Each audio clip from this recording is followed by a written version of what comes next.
Chef Talk with Kyle Cherek is brought to you by the following presenting sponsors.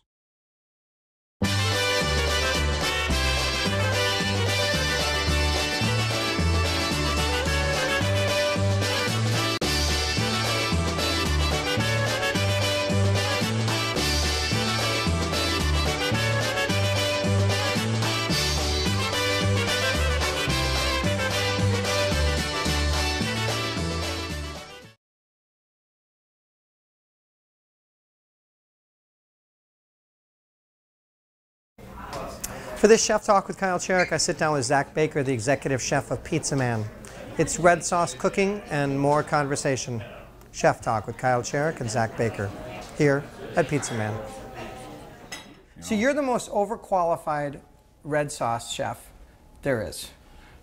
Yeah. I don't know.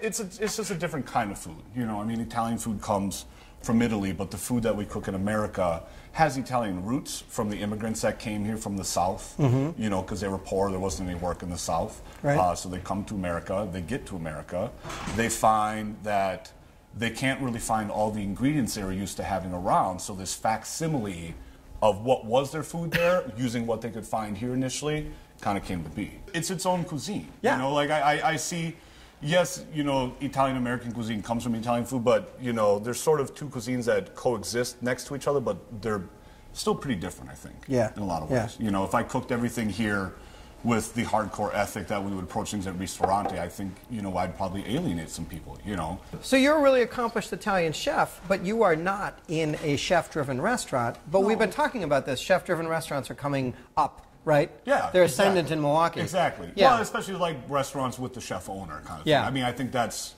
the format that works. But it's also from a financial standpoint, when you crunch the numbers on how to make a restaurant run, you know, I mean, that's kind of the best way to do it if you're looking to do something a little bit more adventurous, I think. Yeah. Am I supposed to be drinking this? You can if you want. Yeah. I mean, you're a chef. Do what you know, it's your place, per se. But, okay, so you have to cook other people's pizza taste. I mean, you basically took the heritage of Pizza Man and, you know, breathed life back into it, right? Because this is Pizza Man 2.0. Yeah, exactly. But you, I mean, like the escargot, I remember coming out. I hated it because we were expecting your escargot from Lake Park. Exactly. But it's not. It's Pizza Man's escargot, which people have. They ought to be able to come in and get here. I sell tons of it. Right. I mean, and is that escargot made? You know, if you gave me carte blanche to say make an escargot dish for a red sauce Italian restaurant, is that exactly how I would make it? Probably not. Yeah. I think garlic parsley butter only has so many different incarnations. People don't actually like snails; they like garlic and parsley butter. It's merely a vehicle to deliver copious amounts of butter. Yeah, no, it's the transport drug.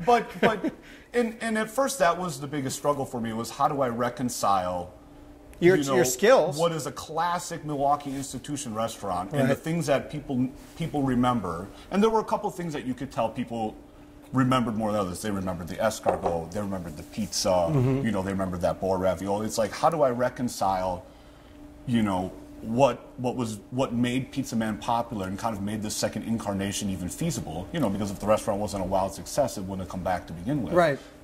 With who I am as a chef, and, you know, the standards and the quality that I'm looking for as a chef, how do I, you know, mix all these things together? That was very difficult for me at first. And I had a lot of nights where I would stay up very late wondering about, you know, what side of the line do I want to fall in on some of this stuff, you know, and it was almost kind of learning to just walk that line right down the middle.